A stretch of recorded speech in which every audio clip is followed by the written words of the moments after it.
Hello my dear student, welcome to Ruchi Upadhyay online classes. आज जो subject में स्टार्ट करने जा रही हूँ उसका नाम जैसे कि आप जानते हैं एनवायरमेंटल साइंस एंड स्टडीज, और ये बहुत ही इंपॉर्टेंट है।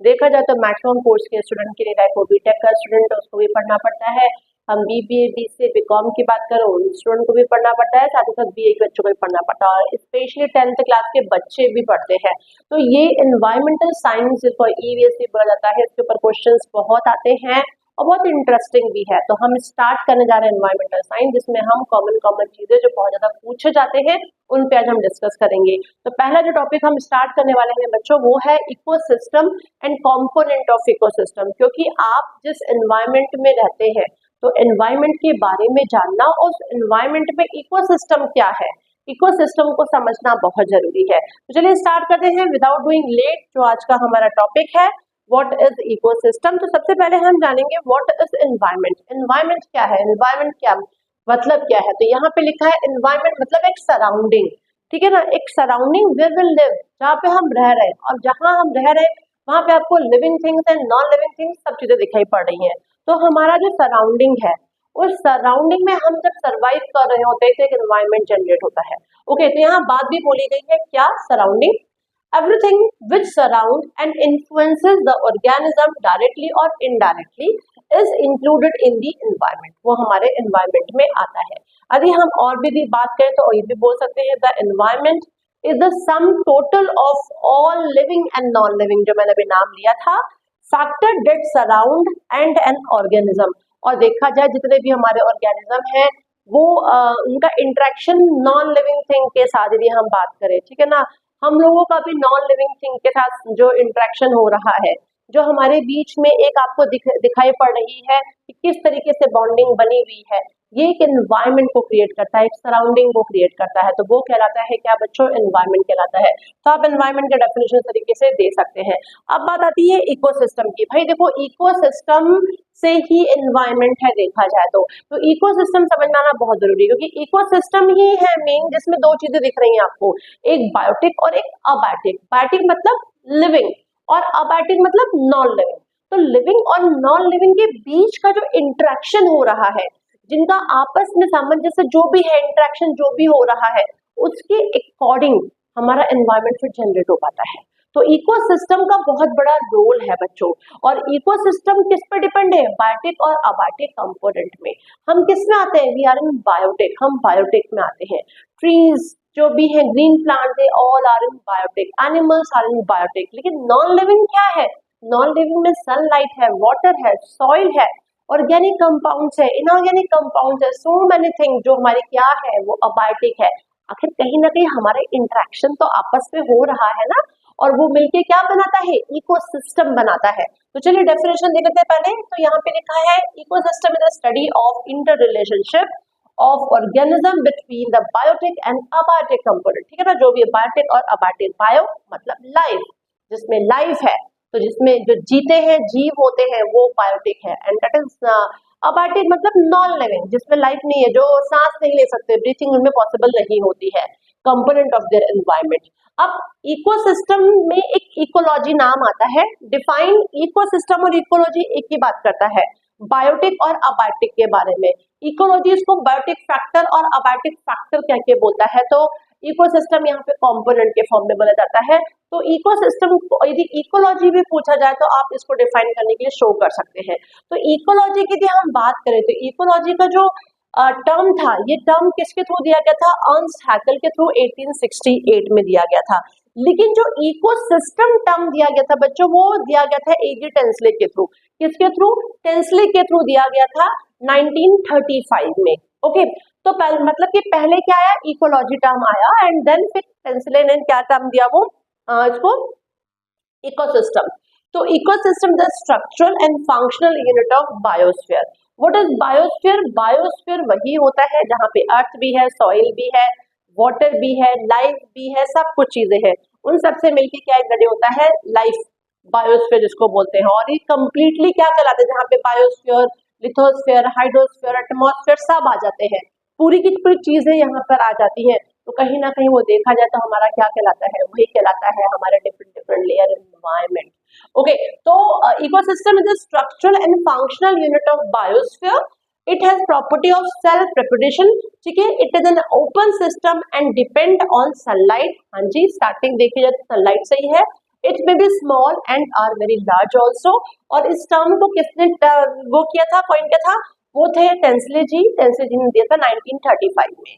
तो इकोसिस्टम फिर क्या है, ecosystem is defined as a system resulting from the integration of all the living and non-living या all the biotic and non-biotic factor of the environment, उनके बीच में जो इंटरेक्शन हो रहा है, इंटररिलेशन हो रहा है, जो भी चीजें हो रही है बायोटिक और अबायोटिक के बीच में, उन्हीं से मिलके क्या बना है, इकोसिस्टम बना है। आप देख रहे हैं यहाँ पे ये स्ट्रक्चर है, लिविंग थिंग दिखाई पड़ रही है, नॉन लिविंग थिंग दिखाई पड़ रही है, और इनका आपस में कहीं ना कहीं कनेक्शन एक दूसरे से है और रेडी होता है क्या, इकोसिस्टम। आप भी देख रहे हैं कि बहुत सारे ऐसे एनिमल हैं जो गायब हो चुके हैं, कई एक्सटिंक्ट एनिमल्स, आपने एक्सोटिक एनिमल्स भी देखे हैं, बर्ड्स देखे हैं, बहुत सारी चीजें देखी हुई हैं। आपने सुना है डायनासोर गायब हो गया, मतलब चीजें क्यों ऐसी हुई, बिकॉज उनके अकॉर्डिंग वो इकोसिस्टम नहीं था, ठीक है ना। तो मैंने क्या बोला कि बायोटिक और नॉन बायोटिक जो हमारे हैं, अबायोटिक जिसको बोलते हैं, इनका जो आपस में इंटरेक्शन है, यदि ये प्रॉपर तरीके से हो रहा है तभी तो वो इकोसिस्टम जनरेट होगा, और यदि वो नहीं हो पा रहा है तो कहीं ना कहीं वो जो ऑर्गेनिज्म है वो खत्म होने लगेंगे, गायब होने लगेंगे, एक्सटिंक्ट होने लगेंगे। इस तरीके से कई आपने देखा है एक्सोटिक बर्ड्स कहीं बाहर से यहाँ तक आ जाती है, तो वो बर्ड्स बाहर से यहाँ आ गए तो उनके अकॉर्डिंग यहाँ का एटमॉस्फेयर उनको देखने लगा, तो वो उस जगह को छोड़ के दूसरी जगह पर आ गया। तो कहने का मतलब प्यारे बच्चों ये है कि इकोसिस्टम डिपेंड करता है बायोटिक और अबायोटिक फैक्टर पे, इनका आपस में इंटरेक्शन, इनका आपस में इंटररिलेशन ही क्या है, इकोसिस्टम है। तो आप इस तरीके से इसको कर सकते हैं। तो जब हम इसकी बात करते हैं इकोसिस्टम की, तो देखिए हाँ बहुत सारी बातें बोली जाती हैं, जैसे कि an ecosystem as an unit that includes all of the organism, सभी ऑर्गेनिज्म को इंक्लूड करता है, ठीक है, जितने जो भी कम्युनिटी में ऑर्गेनिज्म है, चाहे वो प्लांट्स की बात करें जिसमें सांस ले रहे हैं हम, ह्यूमन बीइंग की बात करें, एनिमल्स की बात करें, माइक्रो ऑर्गेनिज्म की बात करें, सबकी बात की जाएगी, जो कम्युनिटी में जितने भी ऑर्गेनिज्म है, okay, in a given area interacting with the physical environment so that a flow of energy leads to a clearly defined trophic structure, biotic diversity and material cycle, that mean exchange of material between living and non-living part within this system। तो आपको भी clear होगा कि ecosystem depend कर रहा है एक दूसरे में, और उसके बाद क्या हो रहा है, वो चीज आपस में ट्रांसफर हो रही है। आपने फूड चेन भी देखा होगा, आपने फूड वेब भी देखा होगा कि एक छोटा सा यदि हम बात करते हैं, ग्रास ऊपर ग्रास को खाता है ना, तो एक साइकिल बनी हुई है। तो यहाँ पर बायोटिक वो भी है, ग्रास भी है, और बायोटिक में आता है ग्रास ऊपर भी, लेकिन सबकी फीडिंग की क्वालिटी अलग है। जो ग्रास है वो बाय सनलाइट की प्रेजेंस में ग्रो कर रहा है, तो वो ग्रास ऊपर जो है वो उस ग्रास के ऊपर डिपेंड कर रहा है। इस तरीके से इनका आपस में इंटरेक्शन होता है, इनमें से किसी में भी कुछ भी आगे पीछे होता है तो दे कांट सर्वाइव, कहीं ना कहीं परेशानियां आने लगती है। अब यहाँ पे बोला गया कंपोनेंट ऑफ इकोसिस्टम, तो भाई अब बात आती है दूसरे की, भाई हमने ये जान लिया कि व्हाट इज इकोसिस्टम, और इकोसिस्टम में बार बार मैडम दो ही नाम ले रही है, बायोटिक और अबायोटिक। ओके, बायोटिक कंपोनेंट और अबायोटिक कंपोनेंट। यदि आपसे बोला जाए how many types of component, तो आप यहाँ पर भी यही बोलेंगे, one is biotic component and other is abiotic component. Abiotic components दिखाई पड़ा है जिसमें लाइफ नहीं होती है, जो नॉन लिविंग होते हैं, दे कैंट ब्रीथ, वो रेस्पिरेशन ब्रीथिंग प्रोसेस कुछ भी नहीं होती है, वो हमारे क्या है, अबायोटिक है। और बायोटिक वो होते हैं जो कहीं ना कहीं बायोलॉजिकल उनमें पूरी क्वालिटी होती है, दे कैन ब्रीथ, रेस्पिरेशन की प्रोसेस, दे हैव लाइफ, तो ये सारी चीजें होती हैं। तो what is abiotic component, the non living things of the environment are called abiotic component. जितने भी नॉन लिविंग थिंग्स है, नॉन लिविंग थिंग्स में सन भी आएगा, लाइट भी आएगा, वाटर भी आएगा, सॉइल भी आएगा, कार्बोहाइड्रेट भी आएंगे, फैट मटेरियल भी आएंगे, प्रोटीन मटेरियल भी आएंगे, सब चीजें दिखाई पड़ती हैं। तो ये सारी चीजें क्या है, ये नॉन लिविंग है, ठीक है ना, तो ये अबायोटिक होगा। और बायोटिक कंपोनेंट्स क्या होगा, all living object around us constitute biological environment, they are also called biotic components of the environment। human beings जितने भी हम, ठीक है, all animals जो भी आपके आजू बाजू दिखाई पड़े हैं सारे, all insects, birds, fishes, microorganism and plants are come in biotic environment। तो समझ में आ गया, नॉन लिविंग जो कि क्या है, जिसमें लाइफ सर्वाइव नहीं करते हैं, जितनी भी चीजें हैं वो आपके एटमॉस्फेयर में नॉन लिविंग थिंग जितनी भी दिखाई पड़ रही है मतलब अबायोटिक है, और बायोटिक जो मतलब they can breathe, they have life, जितने भी हैं, इंसेक्ट्स हो गए, एनिमल हो गए, आपके एक्वाटिक एनिमल्स हो गए, बर्ड्स हो गए, ह्यूमन बीइंग्स हो गए, सारी कैटेगरीज जो आएगी वो किस में जाएगी, बायोटिक कंपोनेंट्स में आ जाएगी बच्चों। चलिए नेक्स्ट देख लेते हैं। अब यहाँ पर ये देखिए कंपोनेंट ऑफ एन इकोसिस्टम का एक शॉर्ट सा चार्ट दिया हुआ है। ये चार्ट आप लोग अपने एग्जाम में भी बना सकते हैं। इसमें आप बहुत सारी चीजों को डिफाइन कर ले रहे हैं। बहुत सारी चीजें देखिए बच्चों इसमें कवर हो जा रही हैं। कैसे कवर हो रही है? कंपोनेंट्स ऑफ इकोसिस्टम में बात की गई है। चलिए दूसरा कलर ले लेती हूँ मैं, रेड कलर। ये देखिए यहाँ पर यहाँ आप देख रहे हैं बच्चों, ये चीज दिख रही है अबायोटिक कंपोनेंट, ठीक है ना। दूसरा इस तरफ आप देख रहे हैं ये क्या है, बायोटिक कंपोनेंट है। इसको क्या बोला गया, बायोटिक कंपोनेंट बोला गया है। अबायोटिक जो कंपोनेंट है बच्चों, अबायोटिक कंपोनेंट में दो तरीके के फैक्टर दिखते हैं। एक दिखता है देखिए क्लाइमेटिक फैक्टर। कौन सा फैक्टर? क्लाइमेटिक से रिलेटेड जितनी भी चीजें दिख रही है। और एक होता है एडिफिक फैक्टर। ये दोनों चीजें अबायोटिक में आती है। अब कैसे आती है? अबायोटिक फैक्टर की बात करोगे तो देखिए क्लाइमेटिक में रेन भी है, टेम्परेचर भी है, लाइट भी है, विंड भी है। ये सारी चीजें किस में आ गई हैं? आपकी क्लाइमेटिक में, है ना। टेम्परेचर चेंज होता है, कभी बारिश होने लगती है, कभी विंड चलने लगती है, तो ये। एडिफिक में देखा जाए सॉइल की बात करते हैं हम, ठीक है ना। पीएच वैल्यू की बात करते हैं वाटर में देखा जाए, मिनरल्स की बात करते हैं, जितने भी हमारे मिनरल्स हैं, टोपोग्राफी की बात करते हैं, तो वो किस में जाएगा, एडेफिक में आ जाएगा। तो क्लाइमेटिक और एडेफिक इस तरीके से दो पार्ट में डिवाइड किया गया है किसको, अबायोटिक कंपोनेंट को। ऐसे बायोटिक फैक्टर में बात करें तो बायोटिक फैक्टर में बहुत इंपॉर्टेंट वाला पार्ट है, दैट इज प्रोड्यूसर्स। सबसे पहले प्रोड्यूसर्स का नाम आता है ये। Then next is consumer. क्या है ये? कंज्यूमर्स आते हैं। एंड नेक्स्ट फिर आता है उसमें क्या, डीकम्पोजर्स। क्या हम बोलते हैं बच्चों, डीकम्पोजर्स बोलते हैं। तो बायोटिक फैक्टर या बायोटिक कंपोनेंट को थ्री पार्ट में डिवाइड किया गया है, producers, consumers and decomposer. Okay, अब प्रोड्यूसर क्या होते हैं? प्रोड्यूसर मतलब which can make their food in the presence of light, sunlight जिसको बोलते हैं, वाटर एंड सॉइल। ठीक है, सॉइल में जो अपना खाना खुद बनाते हैं in the presence of light and water, that will be what, green plants.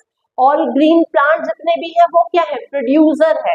Okay, तो ग्रीन प्लांट्स जिसको हम बोलते हैं, इनको हम ऑटोट्रॉप भी बोलते हैं। मतलब producer is also known as autotrophs which make their own food. Okay, तो ये ऑटोट्रॉप्स होते हैं। Next is consumer. कंज्यूमर क्या होते हैं? ये डिपेंड होते हैं प्रोड्यूसर पे, ठीक है ना। लेकिन कंज्यूमर में भी कैटेगरी होती है। कैटेगरी क्या होती है कंज्यूमर में? हम बात करेंगे तो कंज्यूमर में बच्चों प्राइमरी, ऐसे करके प्राइमरी, सेकेंडरी और टर्शरी। टर्शरी थ्री टाइप के क्या होते हैं, कंज्यूमर होते हैं, प्राइमरी, सेकेंडरी और टर्शरी। ये जो प्राइमरी वाले होते हैं वो डायरेक्ट प्रोड्यूसर पे डिपेंड होते हैं। मतलब वो कंप्लीटली कैसे होते हैं, हर्बीवोर्स होते हैं। हम बोलते हैं ना consumer which can not make their own food, they depend on other for food. Like ये थ्री टाइप्स के हैं, primary, secondary and tertiary. Primary किस पे डिपेंड करेगा, प्रोड्यूसर पे डिपेंड रहेगा, बिकॉज ये अपना फूड खुद बनाता है और इसको प्राइमरी कंज्यूम करेगा। तो जो सिर्फ प्रोड्यूसर को कंज्यूम करते हैं वो प्राइमरी कंज्यूमर होते हैं, हम उनको हर्बीवोर्स भी बोलते हैं। क्या बोलते हैं, herbivores. Then secondary consumer that depend on primary consumer, वो प्राइमरी कंज्यूमर पे डिपेंड करता है। लाइक आपने देखा होगा जितने कई सारे होते हैं उनको हम बोलते हैं, इसलिए हम कंज्यूमर को हिट्रोट्रॉप भी बोलते हैं। हिट्रोट्रॉप मतलब जो दूसरों पे डिपेंड होते हैं। ऐसे होते हैं टर्शरी। टर्शरी कंप्लीटली देखा जाए तो ये पूरे के पूरे कैसे होते हैं, ये होते हैं कार्निवोर टाइप के, जो depend on primary and secondary consumer. तो इस तरीके से डिकम्पोज जो कंज्यूमर है they depend on, they are of three types, primary, secondary and tertiary. Okay, अब लास्ट आता है डिकम्पोजर। डिकम्पोजर्स क्या होते हैं? डिकम्पोजर का रोल तब स्टार्ट होता है जब ये इनके डेड एंड डिके पार्ट्स मिलते हैं। After the dead and decay parts of producers and consumers, इनके डेड एंड डिके पार्ट्स पे डिकम्पोजर्स अपना अटैक करते हैं और उनको डिकम्पोज करते हैं। तो वो डिकम्पोजर्स क्या होंगे, माइक्रो ऑर्गेनिज्म, बैक्टीरिया हो गया, फंगी हो गया, ठीक है ना, जितने भी होते हैं स्टेरोटॉपर्स होते हैं और बहुत सारे ऐसे दिखाई पड़ता है, अपने सैप्रोफाइट्स होते हैं, ट्रॉप्स होते हैं, ये सारे जितने क्या है माइक्रो ऑर्गेनिज्म है। तो बैक्टीरिया, फंगी हो गए, जितने भी सैप्रोफाइट्स हो गए, ये सारे के सारे किस पे डिपेंड करते हैं, डिकम्पोजर्स पे डिपेंड करते हैं। तो ये मतलब क्या है, डिकम्पोजर्स ही स्पेशली कहलाते हैं। तो क्लियर हो गया होगा आपको, बायोटिक फैक्टर 3 टाइप्स के होते हैं, producer, consumer and decomposer. Producers को हम ऑटोट्रॉप्स भी बोलते हैं बच्चों, कंज्यूमर को हम हिट्रोट्रॉप्स भी बोलते हैं, because they can't make their own food, depend on another person. ठीक है, ये 3 टाइप्स के होते हैं, primary, secondary and tertiary consumer. Primary generally producer पर डिपेंड होते हैं, सेकेंडरी प्राइमरी पर डिपेंड होते हैं, और टर्शरी इन दोनों पर डिपेंड होते हैं। क्लियर है। डिकम्पोजर का रोल तब स्टार्ट होता है जब इनके डेड एंड डीके पार्ट्स मिलते हैं। तो after dead and decay part of producer and consumer, तो अब इनका वर्क स्टार्ट होता है, वो क्या करते हैं, उसको डिकम्पोज करते हैं। तो डिकम्पोजर्स क्या है, बैक्टीरिया है, फंगी है, जितने भी माइक्रो ऑर्गेनिजम्स हैं वो हमारे डिकम्पोजर्स की कैटेगरी में आएंगे। वो डिकम्पोज करेंगे, कुछ न्यूट्रिएंट वो खुद लेंगे, कुछ न्यूट्रिएंट सॉइल में जाएंगे और सॉइल से फिर से एक नया प्रोड्यूसर रेडी हो जाएगा। तो इस तरीके से इनके बीच में एक साइकिल चलेगी। ओके, प्रोड्यूसर बना, प्रोड्यूसर को प्राइमरी कंज्यूमर ने खाया, प्राइमरी को सेकेंडरी ने, सेकेंडरी को टर्शियरी ने खाया, फिर इनके after dead and decay parts of that producer and consumer, इन पर डिकम्पोजर का अटैक होगा, डिकम्पोज कर देंगे, और डिकम्पोज होने के बाद उनके न्यूट्रिएंट सॉइल में मिलेंगे और सॉइल से फिर एक नया प्रोड्यूसर रेडी होगा। तो ये एक साइकिल चलती रहती है, लेकिन इस साइकिल में आपको प्लांट के ऊपर दिखाई पड़ेगा सनलाइट, वाटर, ये चीजों की जरूरत पड़ती है, जो हमारे क्या है, अबायोटिक कंपोनेंट है। तो ये अबायोटिक और ये बायोटिक आपस में इनके बीच में इंटरेक्शन होता है, तब कंप्लीटली जाके रेडी होता है क्या, इकोसिस्टम। तो अब आपको समझ में आ गया होगा कि कंपोनेंट ऑफ इकोसिस्टम हमारे क्या है। आप इनका स्क्रीनशॉट ले लीजिए, आपको फायदा होगा, आप ऐसे एग्जाम में भी बना सकते हैं। आई होप सो कि ले लिया होगा। चलिए नेक्स्ट यहाँ पे देखा है, अभी 3 टाइप्स के जो हमारे अब जो अबायोटिक कंपोनेंट्स हैं उनको, जैसे मैंने आपको बोला था, क्लाइमेटिक बात करते हुए मैंने एडेफिक की बात की थी, तो आपको चीज दिखी थी। इस तरीके से इनको पार्ट में डिवाइड कर लो, inorganic component, organic component and climatic factor. तो इनऑर्गेनिक कंपोनेंट में जैसे वाटर हो गया, कार्बन हो गया, कार्बन डाइऑक्साइड जिसको बोलते हैं, नाइट्रोजन, कैल्शियम, सल्फर, फास्फोरस, ये सब अबायोटिक में आ रहे हैं। ऑर्गेनिक में जितने भी आप प्रोटीन, कार्बोहाइड्रेट, फैट्स की बात करते हैं, लिपिड्स हो गया, एमिनो एसिड्स हो गया, ये सारे आपके किस में आ जाएंगे, ऑर्गेनिक में आ जाएंगे। क्लाइमेटिक का भी मैंने आपको पिछला बार भी बताया था, जिसमें आपका soil, wind, humidity, temperature, light, सबके सब आ गए। इसमें सॉइल, विंड और जो दिखाई पड़ा है वो एडिफिक के पार्ट में भी आता है बच्चों, ये ध्यान दीजिएगा। तो इस तरीके से हो गया प्रोड्यूसर, कंज्यूमर, डिकम्पोजर की बात करें। देखिए प्रोड्यूसर में ग्रीन प्लांट को शो किया जा रहा है, तो these are the autotrophic members of the ecosystem which are capable of synthesizing food from non-living sample, simple organic जितने भी substance है, like plants produce करता है कैसे, food by the process of photosynthesis। अब इस प्रोसेस में क्या होगा, सनलाइट की जरूरत पड़ती है, पानी की जरूरत पड़ती है, क्लोरोफिल की जरूरत पड़ती है, और इनके एक्शन से जाके फिर वो हमारा पौधा तैयार होता है, पेड़ तैयार होता है आपका। तो ये प्रोसेस में जो भी चीजों की जरूरत पड़ रही है वो अबायोटिक है, और वो अबायोटिक की हेल्प से एक प्रोड्यूसर क्या होता है, वो प्लांट के फॉर्म में, ग्रीन प्लांट के फॉर्म में प्रोड्यूस होता है। In biotic environment green plants are always producer, लिखा है ना, whether it is pond, desert and terrestrial environment में बात करें प्रोड्यूसर, जैसे अलगी वल्गी भी सुना है ना आपने, वो पानी वानी में आपको दिखाई पड़ते हैं। चलिए नेक्स्ट देख लेते हैं, कंज्यूमर। कंज्यूमर मैंने क्या बोला, इनको हम हिट्रोट्रॉपिक प्लांट भी, हिट्रोट्रॉपिक प्लांट नहीं बोलते हैं, मेंबर्स बोलते हैं, क्योंकि ये दूसरे पर डिपेंड रहते हैं। तो ये लिखा है, these are heterotropic members of the ecosystem which eat up other living organism. They include animals which depends on other organism or particulates organic matter food produced by producer. तो जो producers के through food produce होता है उस पे depend करते हैं consumer, और इन कंज्यूमर के भी टाइप्स होते हैं, प्राइमरी, सेकेंडरी, टर्शियरी। तो प्राइमरी जो होता है स्पेशली वो फूड लेगा आपका प्रोड्यूसर से, लेकिन सेकेंडरी प्राइमरी को खाएगा। इस तरीके से इनके टाइप्स होते हैं। देखिए प्राइमरी कंज्यूमर जिसको हम हर्बीवोर्स बोलते हैं, सेकेंडरी कंज्यूमर जिसको हम प्राइमरी कार्निवोर या ओमनीवोर भी बोलते हैं, और इसके बाद टर्शियरी होता है जिसको स्पेशली कार्निवोर ही बोला जाता है। तो यहाँ पे देखिए primary consumer in the ecosystem depend upon the green plants only. जितने भी आप पे देखे, लाइक गोट हो गया, ठीक है ना, आप गोट होता है, काऊ होती है, ये सब क्या है, प्राइमरी कंज्यूमर्स में आते हैं। तो ये सब deer, cow, rabbit etcetera depend on grasses, herbs, trees, तो ये प्राइमरी कंज्यूमर है, ठीक है ना। सेकंड आ गया सेकेंडरी कंज्यूमर। सेकेंडरी कंज्यूमर जिसको हम प्राइमरी कार्निवोर भी बोलते हैं, ठीक है ना, क्योंकि ये कहीं ना कहीं प्राइमरी कंज्यूमर को खाते हैं। और ये ओमनीवोर भी होते हैं, इनको प्राइमरी कंज्यूमर नहीं मिला तो प्रोड्यूसर्स को भी खा लेंगे वो। तो कहने का मतलब है primary consumer consumes food for the secondary consumers, इससे सेकेंडरी कंज्यूमर से, और primary carnivore such as dog, cat, fox, wolves etcetera. The omnivore both plant and flesh eaters also come in this classes. मतलब कहने का मतलब है कि primary consumer कौन थे, जो फूड प्रोड्यूसर्स को खा रहे थे। अब जो सेकेंडरी कंज्यूमर है, इस तरीके से ये ओमनीवोर भी है, इनको प्राइमरी कार्निवोर भी बोलते हैं, क्योंकि ये प्राइमरी कंज्यूमर को भी खाते हैं और ये प्रोड्यूसर से जो भी प्रोड्यूस हुआ है उसको भी खाते हैं, मतलब वो हर्ब्स भी खाते हैं और साथ साथ वो प्राइमरी कंज्यूमर को भी खा लेते हैं। इवन जैसे कि हम बात करते हैं ओमनीवोर में हम लोग भी आते हैं, तो वो कैटेगरी भी इसमें आ जाएगी बच्चों, ठीक है ना। नेक्स्ट है tertiary consumer. Tertiary consumer specially होता है कार्निवोर का, जो सिर्फ कार्निवोर होते हैं, मतलब कि वो मांसाहारी होते हैं। Tertiary consumer such as lion are those carnivore which feed upon the carnivores of the second classes and also on the omnivores। मतलब जो सेकेंडरी कंज्यूमर थे, प्राइमरी कंज्यूमर थे, इनको पूरों को खा लेते हैं, ओमनीवोर्स होते हैं, मतलब ये किसी को छोड़ने वाले नहीं, किसी को बख्शने वाले नहीं है। Thus in an ecosystem, plant synthesis food a part of which is used by the plant for their metabolic process, which while rest used by the consumer। और सब कुछ देखा जाए तो वो कंज्यूमर के थ्रू खाया जाता है बच्चों। अब बात आती है डिकम्पोजर की। डिकम्पोजर का रोल कब स्टार्ट होता है? After dead and decay part of producer and consumer.